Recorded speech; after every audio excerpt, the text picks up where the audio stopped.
Hey, everybody, Scott Luton with you here on Veteran Voices. Welcome to today's episode. We got a special guest host with me today, Dan Reeve, dear friend with Esker. Dan, how you doing? All good. Nice to be back. Thanks for having me. Great to have you back. I tell you, you're rocketing up the charts in terms of being a repeat guest here on Supply Right. Chain Now and Veteran Voices programming. And I appreciate you connecting us with our guest today, which we're going to share more on in just a moment. So, Dan, are you ready to dive into all the goodness we've got teed up here today on Veteran Voices? Yep. Ready to rock and roll. All right. So a few programming notes before we get started, folks. So Veteran Voices is part of Supply Chain Now family of programming. We conduct the show in partnership with our dear friends at vets2industry.org. Great nonprofit doing great work for our veteran community. And I believe they're about to go international. So a lot of even more growth and good things for what they're doing for veterans. So learn more at vets2industry.org. Also, big thanks to our friends that sponsor Veteran Voices episodes, Buyers Meeting Point and Dial P for Procurement. Big thanks to Kelly Barner and our friends over there. So check them out at buyersmeetingpoint.com. Okay, so Dan, let's introduce our guest today. We've enjoyed our pre-show conversation. Let me tell you a little bit about our guest. So we're going to be interviewing a fellow veteran entrepreneur and U.S. Marine. In fact, our guest is a gifted storyteller who consistently inspires audiences to break down barriers and run through walls. Our guest is regularly asked to share his powerful story of a 20-year career overcoming adversity and personal challenges. And now, outside of leading his own business, which he founded, our guest gives back as a mentor, trusted advisor, and coach. So join me in welcoming Mr. Raleigh Wilkins, founder and CRO with Sales Platoon. Raleigh, how you doing? Yeah, I'm doing well. Thanks, Scott. Appreciate you asking me to be on your show. You bet. Your ears have been burning.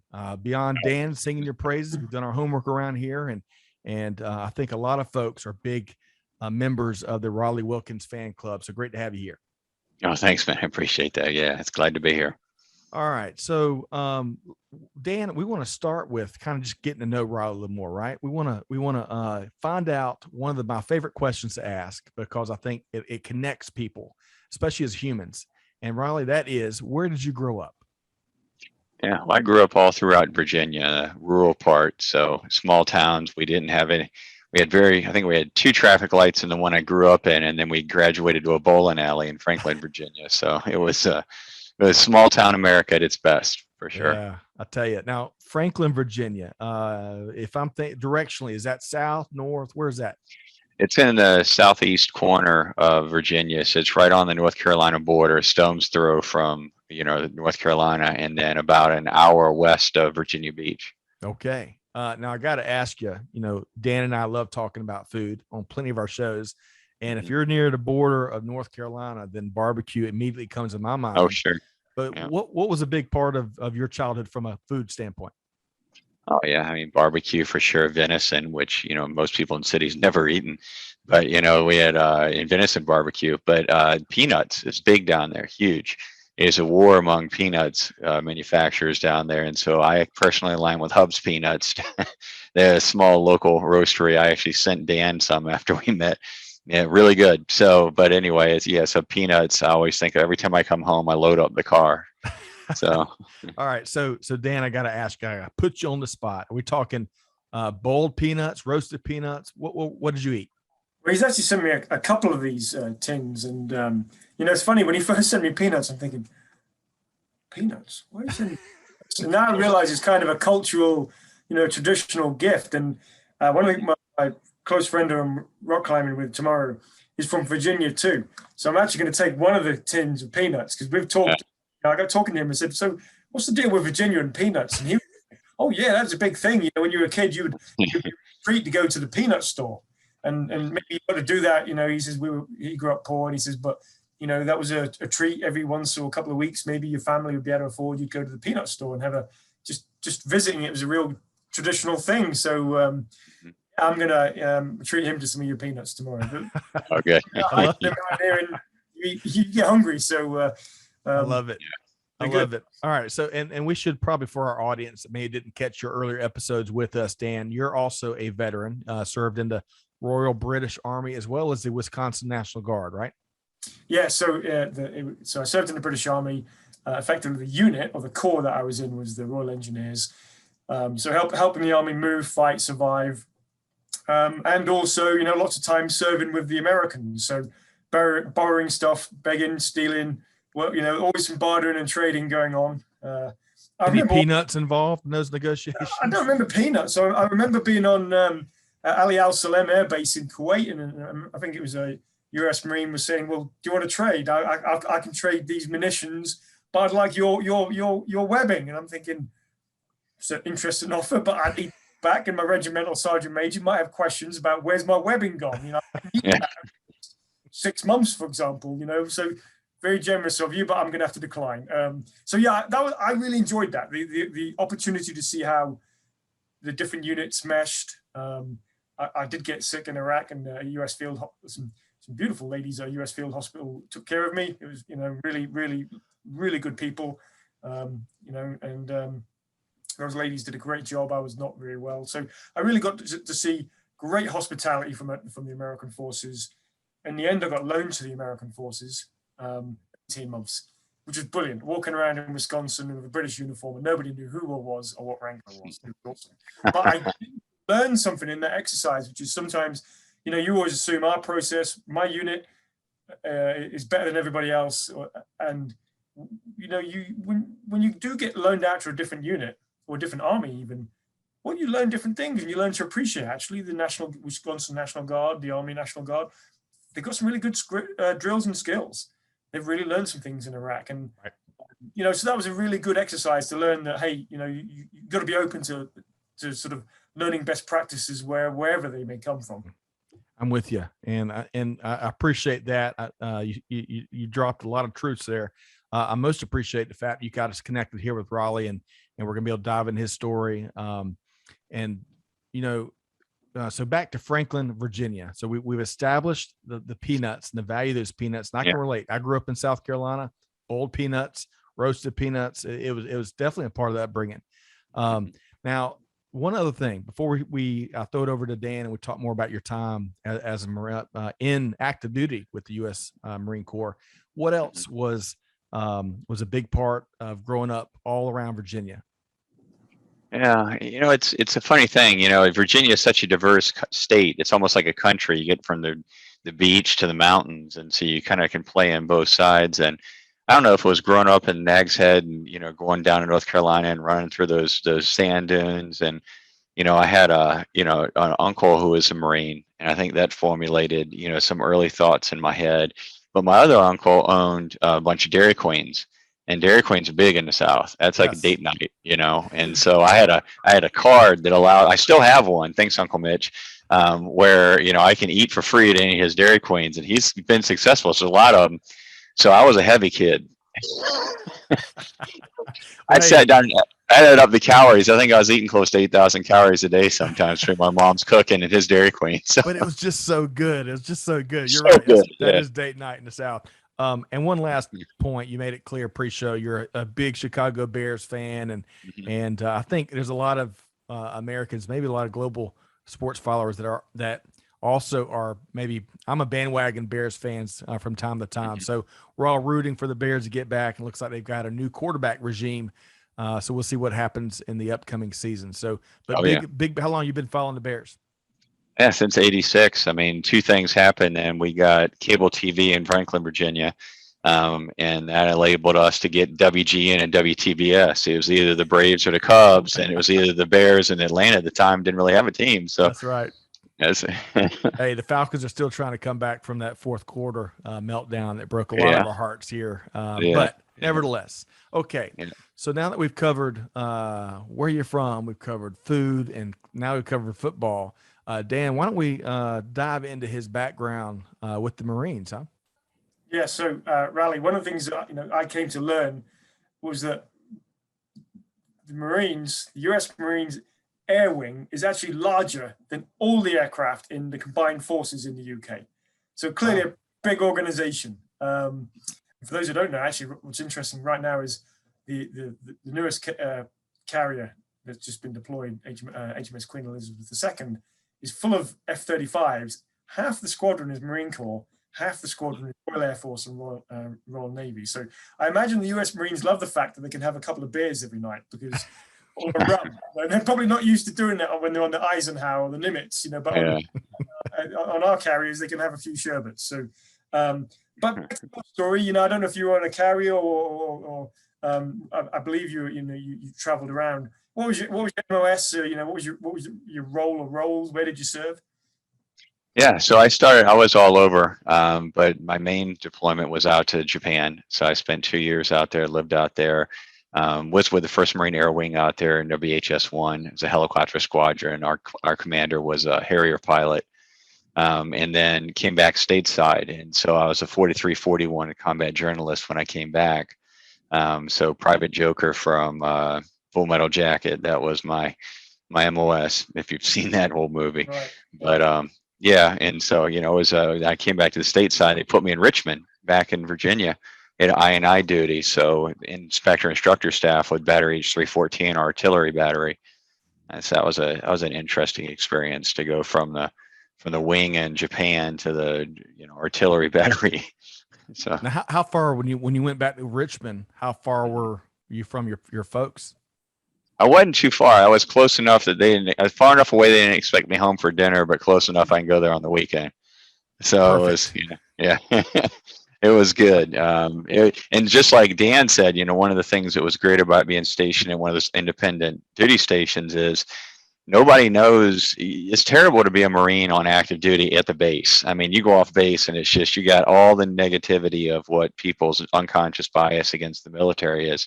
You get to go somewhere nobody knows the Marines, and it's like you walk down the street in a uniform on the way to work, and it's like, man, it was what I joined. It was like, all right, this is a little better, a little better treatment than what's your rank and what kind of car can you afford. Yeah, that's a good point. And Dan, I got to say that is one of the first times that's come up one of our podcasts. But as I'm thinking back, just as Raleigh shares that, I think there is quite a bit of that unconscious bias and assumptions and stereotyping that goes on in these military towns at times, right? Not to generalize too much, but I remember Raleigh and Dan. When I was in the Air Force first time, I was probably 18. I was 19 when I hit my first permanent duty station at Shaw Air Force Base in South Carolina. Got one of my first cars, and I completely backed into like this really nice Nissan 300Z or something, some nice sports car. The lady got out of it and she let me have it. And probably some of that unconscious bias came right out of her, because I was in uniform at lunch. But kidding aside, that is something we have to break through, not only while you're serving, but as we'll talk about here soon, the transition, right? As folks try to understand what you do and what you're good at and what you did in the military. So, all right. So Dan, where are we going next with Raleigh?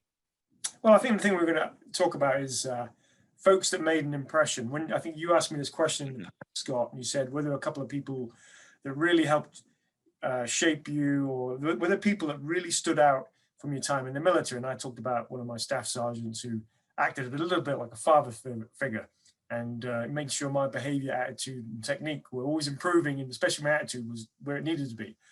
Really good father figure, John Patterson. I'll give him a shout out. He became Sergeant Major of my squadron later. So, Raleigh, I think my turn to throw the question to you. I mean, are there people from the military that I don't know, for one reason or another, they really stood out, they really had an impact on you? Yeah, there's a couple, and I was thinking back to that first command, and it was a Lieutenant Colonel Holcomb, and for being a young enlisted guy, he was at my first command. Similar to you, we had some interaction where we ended up hitting it off, and he was always kind of looking out for me. And he would give me books to read, and one of those was Joe Galloway's book, We Were Soldiers Once and Young. And so it was, he got my interest peaked, and I think he saw something in me. So he kept pushing me to do different things, go to meritorious boards, which I did and won, compete in different things, try out for the Force Recon NDOC, which I did. All these different things he pushed for, and then the commissioning program. So he was really instrumental in getting me, like, he saw something, a spark in me, and pushed it. you know, would and encourage me. And of course, from there, other people kind of jumped on too. And you know, it was very interesting coming from the background that I did to all of a sudden find myself in the situation where people were really supportive and, you know, wanted me and saw something in me that I hadn't even seen in myself. And that, you know, that is one of the beautiful things, at least during my time as well, that not just the camaraderie, but beyond that, you know, oftentimes who you're reporting to, they're trying to find those special gifts and talents and trying to look after you so that you can advance and maybe make rank earlier. And it sounds like that's what it was. Was it Colonel Holcomb you said there, Raleigh? Mm-hmm. Yeah. So he played a big role there. Who else comes to mind? Yeah, well, I mean, he was really instrumental. There was a warrant officer, and I knew you were going to ask me, and then I drew a blank on his name right when you said it. But I knew him when he was a staff sergeant, and he was the guy that he was the fastest runner in the battalion. And so, you know, it was when you get there, you got to make up your mind if you're going to push yourself or not when you get in the fleet force. And I decided I was, and so I was going to catch him and Corporal Kang. And you know, he was, damn, I just had his name in my head too, and I just forgot it again when I said it. But he was relentless, man. He wouldn't. There's no such thing as letting you win. Like we'd be in the last 300 yards of a 7-mile run, and he'd still be pushing it all the way, and he would always win. And then he'd kind of look back and laugh, and so it'd piss me off. So I'd go run and try to beat him. I finally beat him, you know. But then he went off to Chief Warrant Officer school and became Chief Warrant Officer. So he'd probably beat me now in a foot race. but it's just go ahead. Yeah, no, I was going to say it's just people like that, you know. I mean, there was so many people, you know, along the way that, you know, again, you know, and we don't have a lot of time to get into background and all, but I mean, you know, I'm not a traditional background guy to go in the military. I went in, I was a junior in college at Old Dominion University. But I had, you know, by the time I was 15, I was incorrigible. My mom didn't know what to do with me, single family. Single mother. My uncle was trying to help out my grandmother, but I was in the foster care system by the time I was 15. And wow. And you know, and when I was 16, you know, I stood in front of a judge and they gave me away. And you know, so by the time I was 20, I was headed for a life of, I don't know, mediocrity and kind of a last gasp self effort. It was the Marine Corps came in and saved my life. No doubt about it that I would have a completely different life if I had not joined the Marine Corps and gotten through boot camp. And then these people started seeing things in me that people in high school weren't seeing in me, even in college. And it was like, wait, maybe I do have some worth. Maybe I do have some value. Maybe I can become something in this life beyond just, you know, an hourly worker, or, you know, there's nothing wrong with that. It's noble work, but it's like, I didn't have that belief in myself. And so the Marine Corps was one of those things where it was a great equalizer. You get the same pay, same haircut, same uniform, and you really just get to test the mettle of an individual and you find yourself out.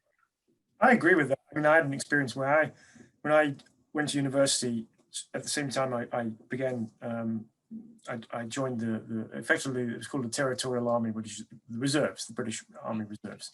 And one of the first things that I said is, okay, I want to be, they're big into mountaineering, climbing, outdoor sports in general, as a way of, you can't always be training for war, but you can be getting fit and learning to work well as a team and putting yourself through difficult circumstances. That all translates. And they put me straight through, I wanted to go and do the mountaineering course. And they're like, yeah, but first you can do something for us. And they threw me into the Army's physical training instructor school, which I didn't consider myself good enough, strong enough, fit enough to go and do that. And they were, you know, you'd hear these horror stories. Oh, this is everybody who goes on a course in the Army. Oh, you know, everybody blows it up. And then you go and do it. And you're like, you know, they sort of said, we think you could do it. We think you could pass. Train, go and do it. I loved it. I hadn't been a gifted athlete at school. I mean, I think since then, if anything, you know, all the mountaineering and everything that I do nowadays, it was, you know, they added the fuel to my rocket. I just didn't have at school. Suddenly it was like, I believe in myself. Suddenly I'm doing stuff that's longer, harder than anything I know others are doing, because the Army pushed me there and said, go do it. And yes, then you get to do all these other doors will open for you. So I think when we talk about hiring, I think when we get into talking about hiring veterans, they've often, think about Goggins, some of you read his book, the former Navy SEAL, David Goggins, Can't Hurt Me. Most of them have got a cookie jar. And what I mean by that is there's stuff they've done in the military that they can tap into when times are hard or it's going to take a lot more effort. They've done some stuff they can root into and go, yep, I've been pushed, I've been tested before, I can go there again. And I think that's always interesting for me, that's one of the things the veteran brings, is they've probably been pushed and tested and put through the crucible. Sounds like you probably had some of that as well in Raleigh. Yeah, so that's a great point, Dan, because I tend to agree with you. So Raleigh, clearly, as you were transitioning from a really tough, you called it incorrigible, which is such a great word, and as you were going through, it sounds like the foster care system and then the Marines. It seems like that structure initially and the support you got from a supervisory standpoint, where they were looking to see how they could, find, not find your purpose, but find your talents, find your gifts. It sounds like that was really instrumental to what set you for a new trajectory, post-career, post-military. Is that right? Yeah, for sure. And it was, I was lucky, in a lot of ways. When I lived with some family friends for a while, when at first I was kind of going off the bus, and then that didn't work, and I ended up going into this family. This is when I was still young. Okay, this is when you're still young. Yeah. Gotcha.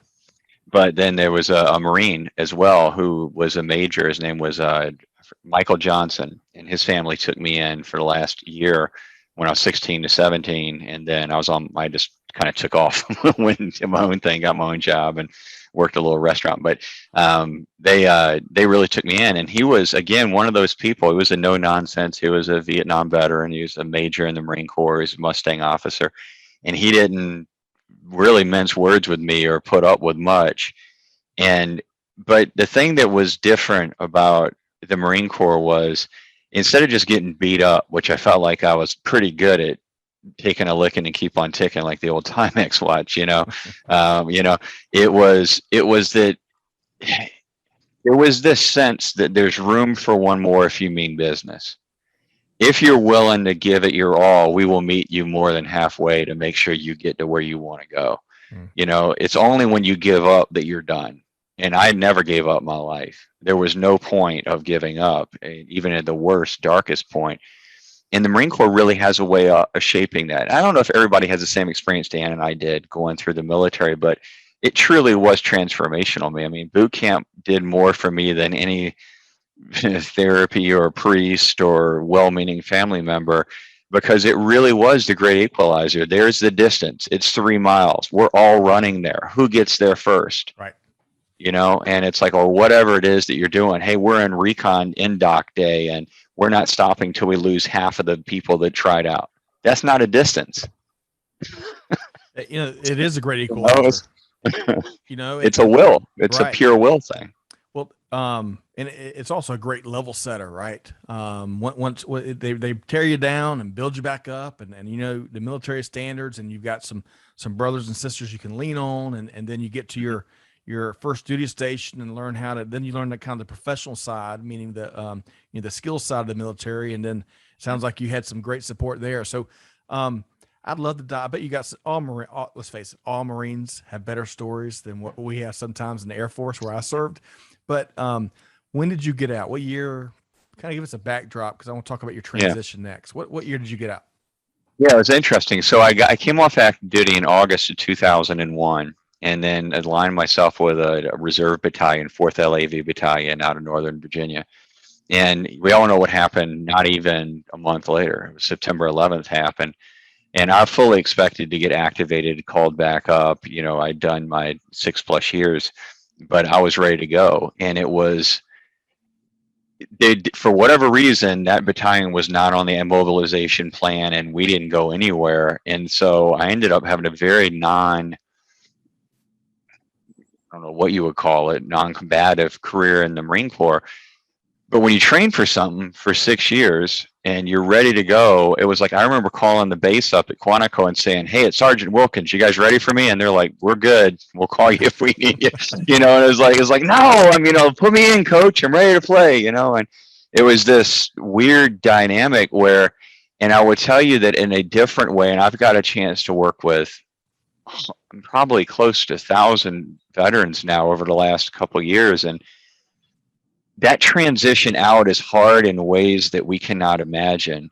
And that loss of identity was a big one for me. And it is for a lot of the guys that I work with. And they underestimate that when they leave active duty. I did. And I found myself right back to being, and I hate to say it this way, but I found myself back in the place of being a frightened 15-year-old boy and I don't know where to put my hands. Right.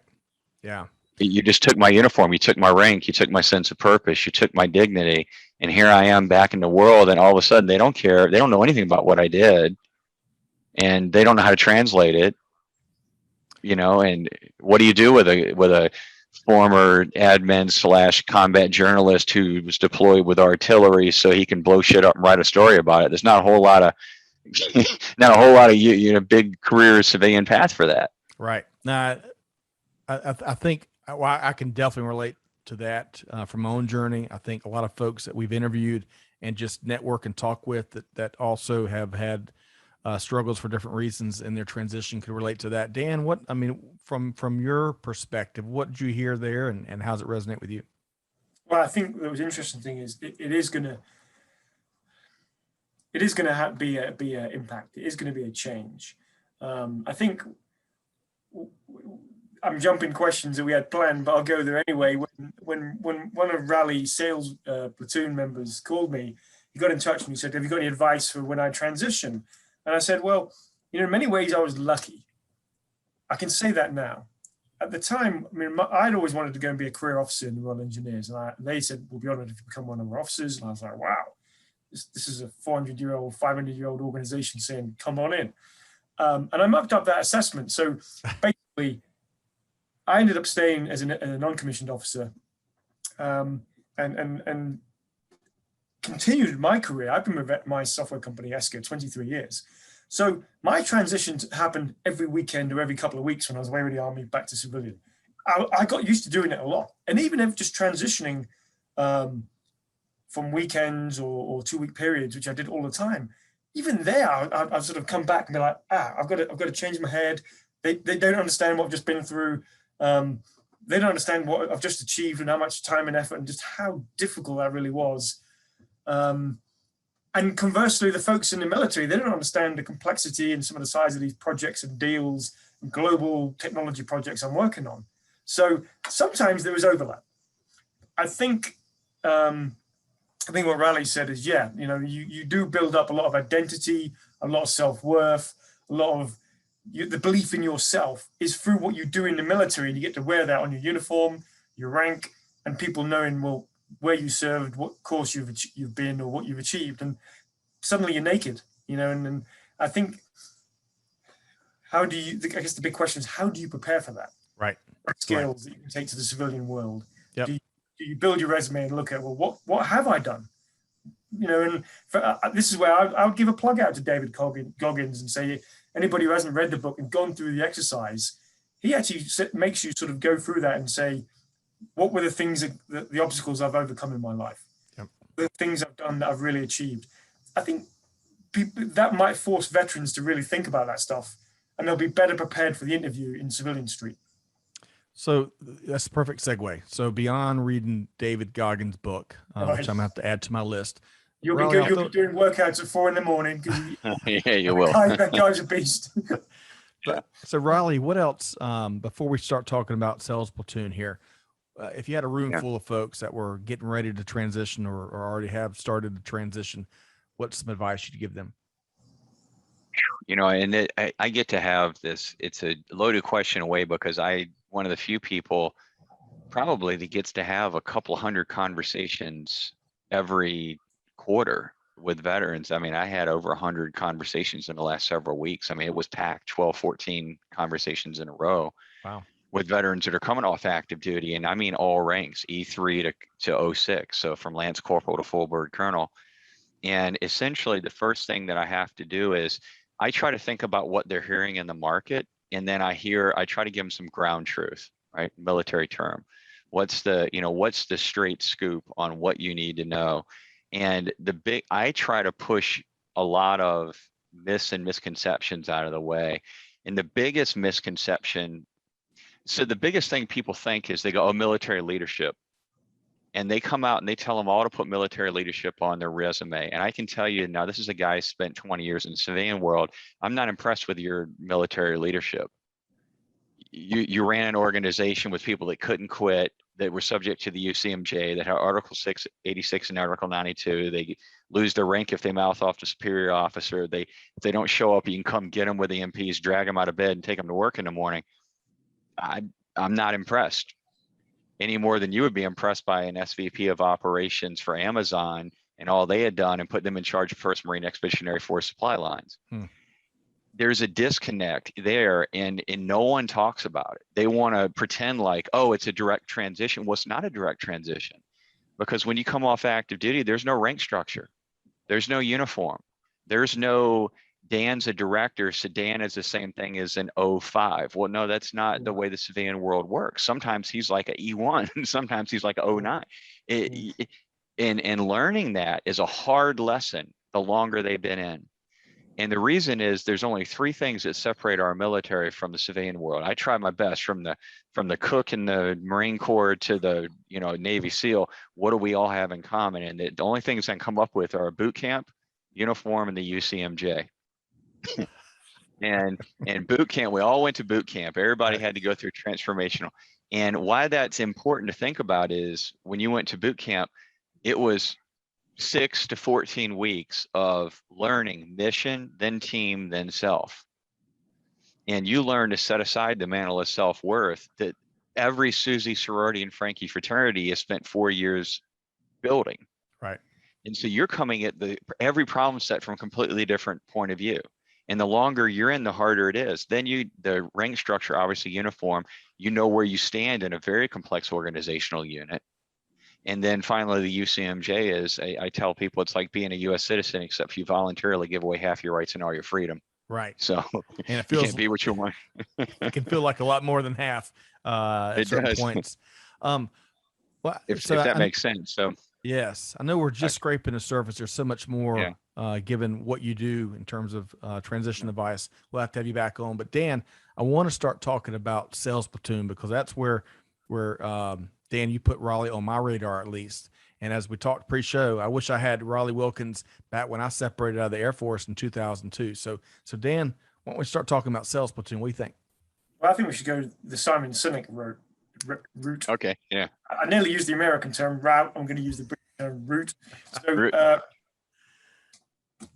why? Why did you do it? What propelled you to do it? What were you trying to get out of creating this organization that trains up veterans to go into a career in sales? Why did you go about it?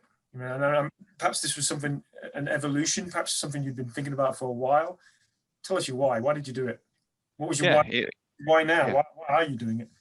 Yeah, well, I'll do my best not to turn into an advertisement, as you guys say in Britain, instead of an advertisement, which we say here in the South.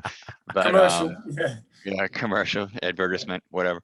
But yeah, the why came to be over a period of time. So when I came off active duty, it took me a few years to find my way into corporate America, and then it took me about a year from there to find my way into a sales role. And I was an accidental salesperson in corporate America. I was not the prototypical, 4-year degree guy who comes out and goes and gets an AE role. I was the former U.S. Marine who came out as an executive assistant, who went into marketing, finished his degree, and then went into sales. And I failed at it. And it was weird because I was really successful as vacuum salesman when I was on active duty. I sold Kirby vacuums door to door. Wow. Yeah, but that does not translate to the corporate world. And the main reason is, as you guys know, when you're selling to corporate, every human being buys things because it's what the product is going to do for me. It doesn't matter what the product does, it's what is it going to do for me. And that's as true for a man at home that's doing his vacuuming as it is for a woman CEO who's deciding which accounts payable software to use, Dan. So, it's, trying to figure that out. But so I failed at it, not realizing that there was a science to business selling that was much deeper and ingrained and much more aligned with my military service than I'd even realized, whether it was after action reports, BAMSIS, 5-paragraph orders, SMEAC, all these different acronyms we use in the military when we're doing warfighting and war planning. They translate very well to the sales world, because you got recon, you got to do all your different analysis, you have to do your research, then you have to use persuasion. You have, you don't have rank to use when you're in sales, but you have to have influence. Well, that sounds a lot like being an NCO.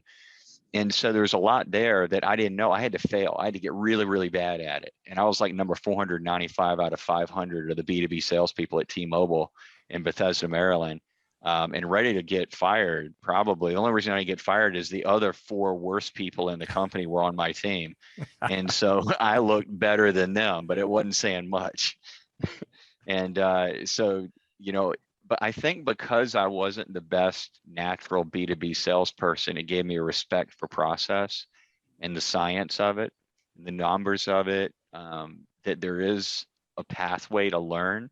And essentially the day that I learned what that was and started applying it through a bunch of different books, Stephen Schiffman's Cold Calling Basics, Miller Hyman was really big back then, PSS, I became a student of sales. Sandler, which I know you're a fan of, Dan. And, and I became a student. I started to apply it in the laboratory of life.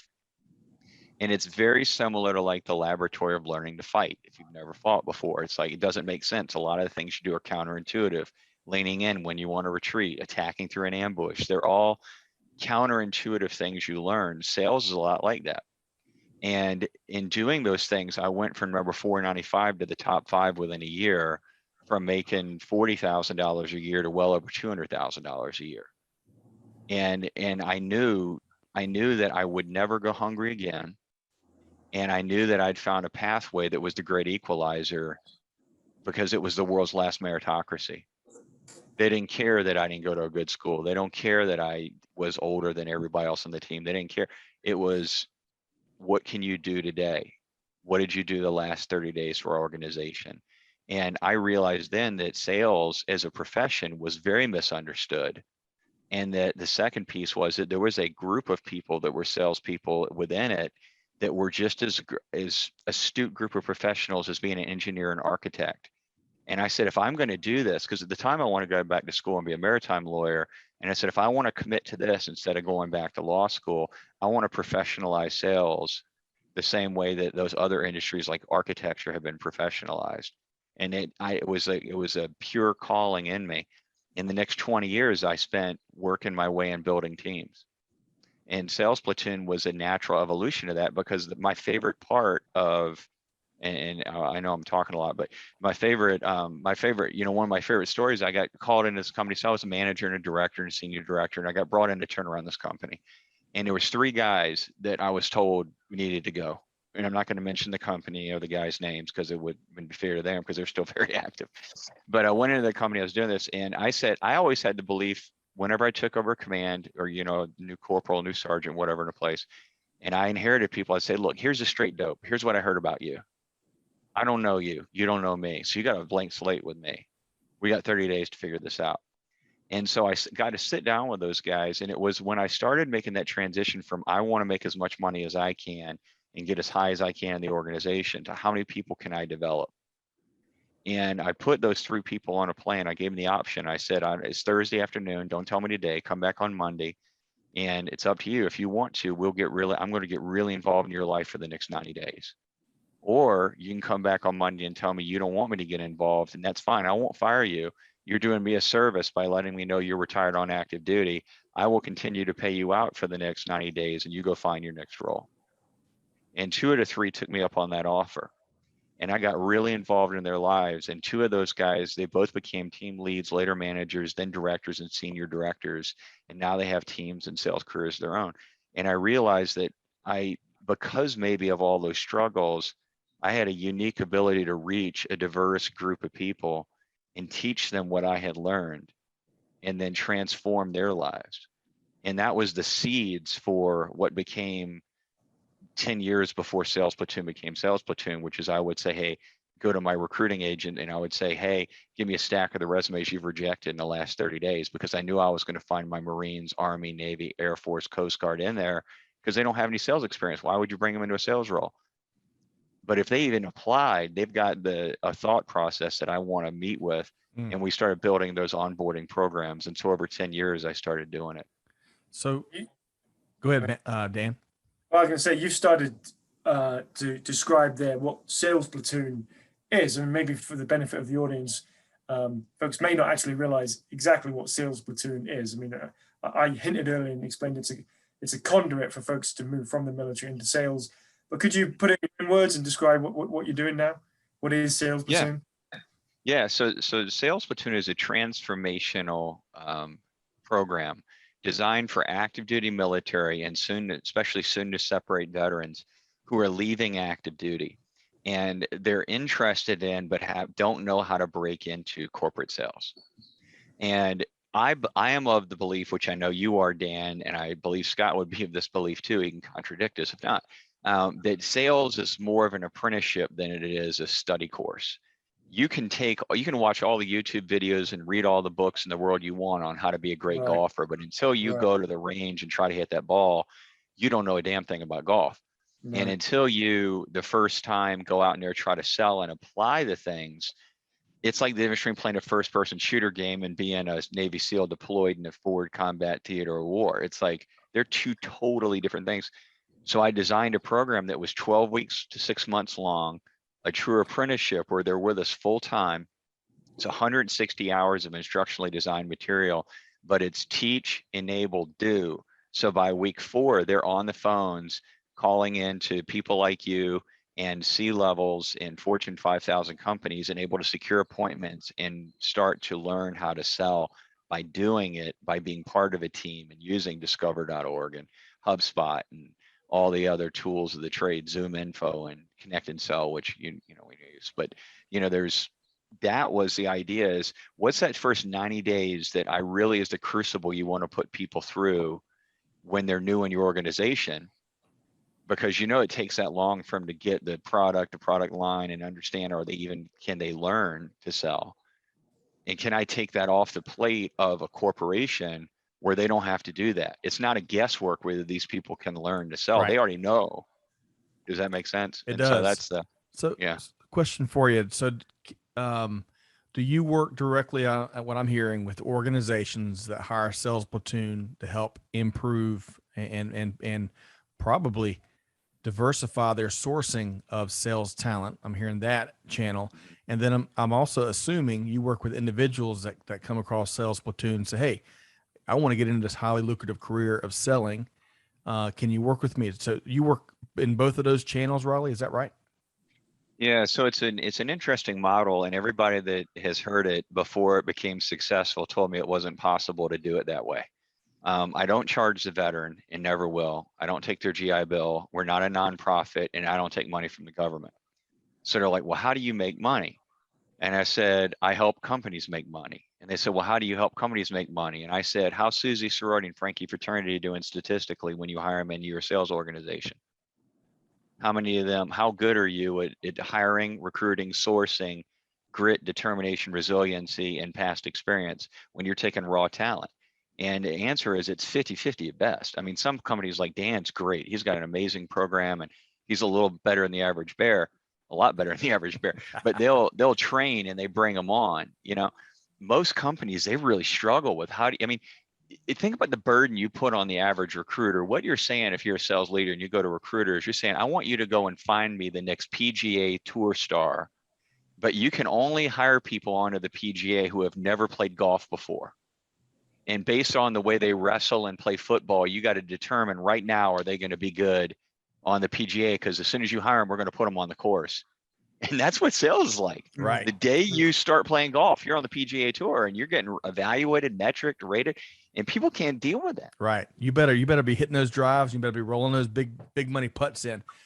Yeah. So I love the fact what I heard there. You never charge the veterans. You don't take the benefits. You don't charge the government.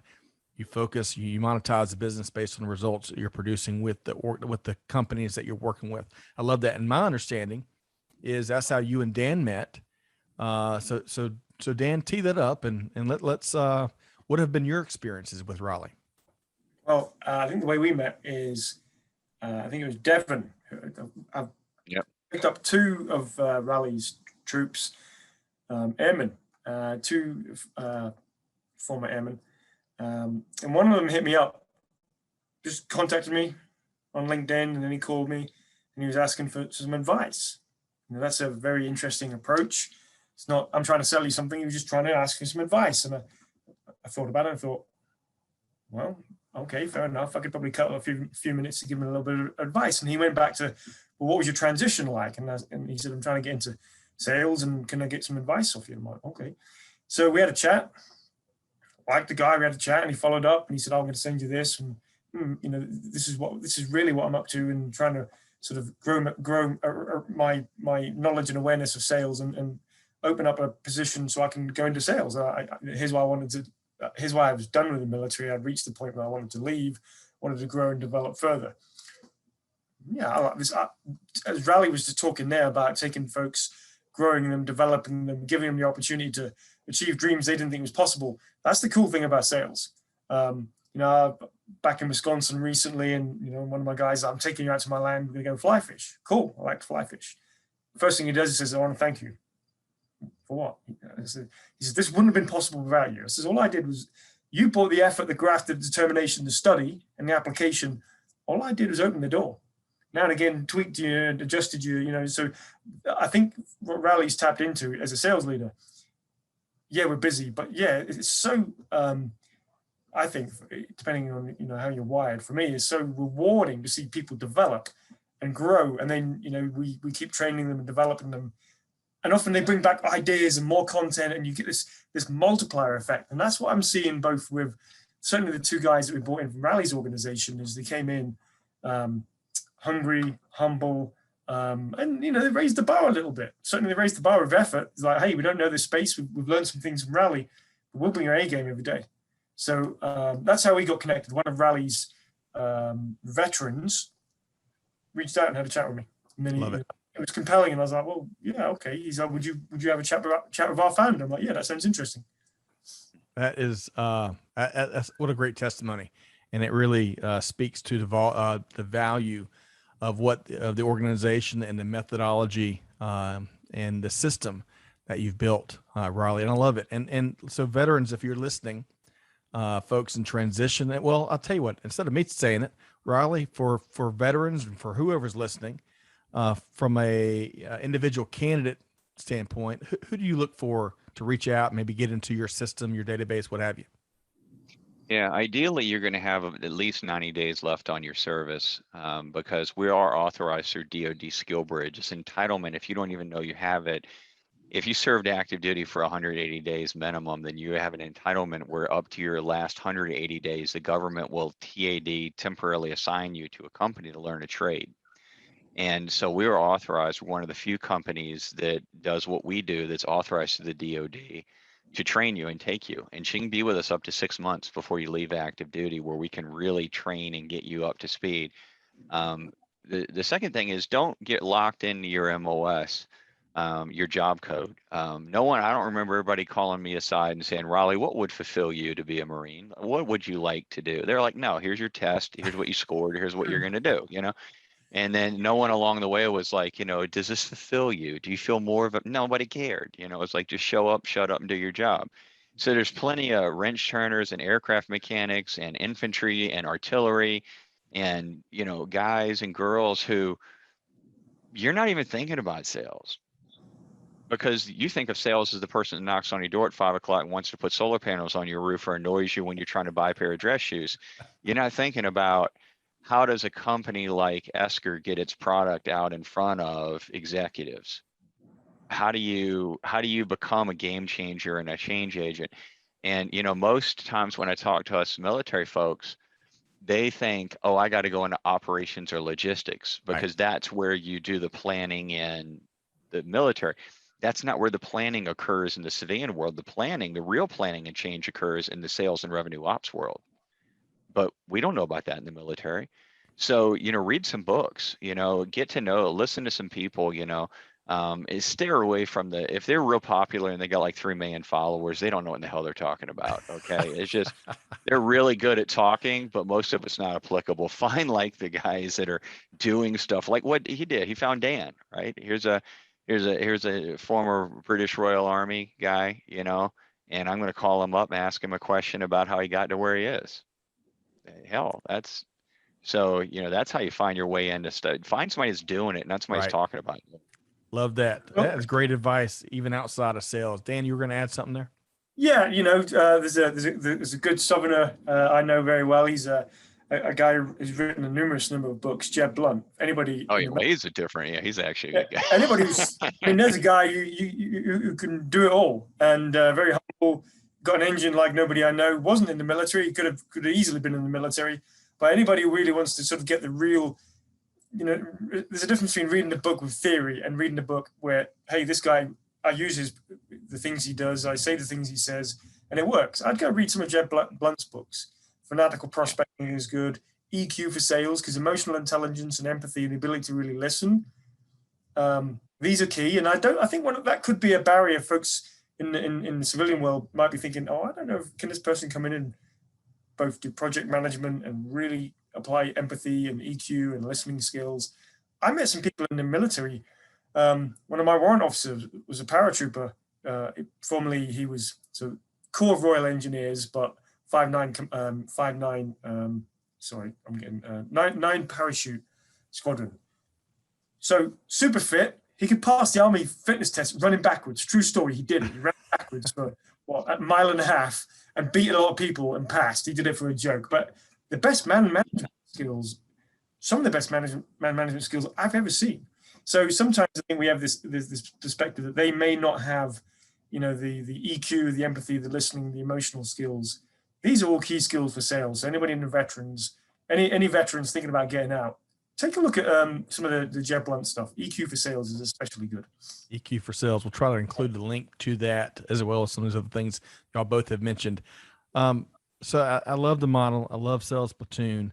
I'm drinking the Kool-Aid because I love kind of how your approach as well. As much as I believe that our fellow veterans, there's plenty of things that they are carved out of because of this unconscious bias, because of these assumptions that folks make about what their abilities are, what their potential is.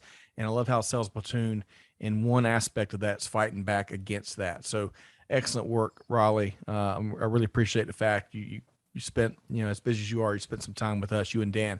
For the sake of time, we're not gonna be able to do this justice, but you're also a fellow entrepreneur, fellow founder.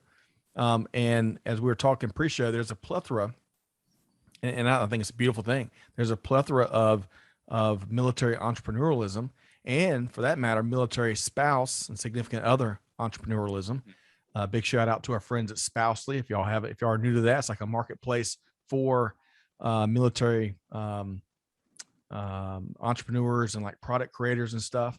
But y'all check that out. But speak to Riley, want to be founders, whether they're veterans or not. In a small nutshell, what's one or two pieces of advice there? Yeah, like you said, I mean, we could spend a whole podcast episode just touching into that. Don't underestimate the power of your network that you have, and starting to develop that before you leave, because you're going to need those mentors. The military, we take people, and we transform them, and we don't hire civilian contractors to go to Paris Island and make Marines. We have Marines make Marines. So when you're doing your transition and you're thinking about being an entrepreneur, by God, get to know some. Don't rely on your TAP officer or a well-meaning book author to help you, because the hardest piece of coming out of the military from any of the things is when you go to become an entrepreneur, every company only has one purpose, and that is to produce a revenue or profit, period. It might have moralistic property. It might have a why that's deeper than that. But if I don't produce revenue for Sales Platoon, it doesn't exist. There is no money bucket to go get. So I have to produce revenue for Dan's company, for other companies, or otherwise it's just a charity. And so if you're going to be an entrepreneur, realize that for whatever years you were in the military, 4, 8, 12, 20, 30 years, you were never responsible for creating revenue. you're responsible for allocating revenue.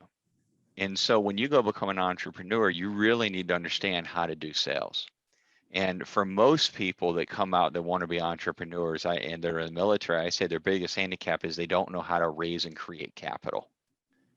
I was talking to a friend of mine yesterday, and he's got a great program, but he can't articulate the value of that program to a CEO, and therefore everybody's saying, we love what you're saying, but they don't know how to buy from them. And that's the thing, you have to be able to, and that's just realizing that, I think, is one of those things that revenue creation is not something that comes naturally. It's a difference between managing a budget and creating the budget. Right. Well, as we all know, in uniform, the 1st and the 15th, like clockwork, right? That paycheck, the LES statement that was coming, and you never had to worry about that. Although there were some visits I'd like to forget over working with the folks in military pay, but hey, I'm not throwing stones. They had a tough job. But as an entrepreneur, you're absolutely right. You hit the nail on the head. If I could just add one more thing to a little tidbit, and I know we could spend a week talking about this, but I think it's really important. I think what's illustrated right here in this conversation is if you're looking for a mentor or an advisor as a potential founder, as a potential entrepreneur, be very judicious of who you seek counsel from, especially who you pay any kind of consulting fees to. There's lots of folks, going back to something I think Raleigh said, Dan may have alluded to it as well. There's a lot of folks that talk about it, and then there's folks that do it, and they've got the results and the businesses that they've built, potentially, perhaps exited. And those are the folks that have been there and done it, a real deal Holyfield, you want to get advice from. So veterans, service members, just be very judicious. And that's where vets2industry.org can come into play, because they vet a lot of these things. So you can check out the resources there. All right. So I know we're just scratching the surface, and I love the passion between Raleigh and Dan. Man, we could fuel city blocks on the passion and the action here. But Raleigh, how can folks, as we start to wrap here, how can folks connect with you and Sales Platoon, whether they're a company interested in working with you, whether they're a veteran, airman, soldier, Marine, seaman, you name it, or anyone else that's interested? How can they connect with you? Yeah. Well, they can go to our website. We do have a website, mysalesplatoon.com, salesplatoon.com, salesplatoon.org. I bought them all as we did it. So I got them all snatched up now. But yeah, so they can go to the site. There's a lot of information on there. If you're a civilian employer, there's a lot of information about how many veterans are coming off active duty, and some good information on tax credits. And what you can, like, most companies, myself included, as a VP of sales, didn't even know there was the workforce opportunity tax credit, where if you bring somebody in from active duty, you get a minimum of $5,400 up to $9,600 in tax credits. So, and that's been around since World War II, but most companies aren't able to take advantage of it because they didn't know that, they didn't know, and number two, they didn't have a way to capture it. So, but our site has a lot of information on it. It's not a very good sales site. I hate to say that as a sales guy. I basically created it myself, and I'm not a web developer, and we're getting better. We're investing some money in it, but you can fill out if you're a veteran, you can find me on Veterati, which is another great resource for veterans, free resource. But if you go there, there's a link to my calendar, and if the date's open, it belongs to you. And just like Dan gave his time, to two young guys in our platoon, I give my time. And, I can help tell you about my career, how I got where I was. And if you're interested in Sales Platoon, we'll see if we can get those dates to align. I mean, we're authorized nationwide as a DoD skill bridge program. We're going to soon be the first Department of Labor apprenticeship approval, national standards and accreditation. So we're in final stage review there.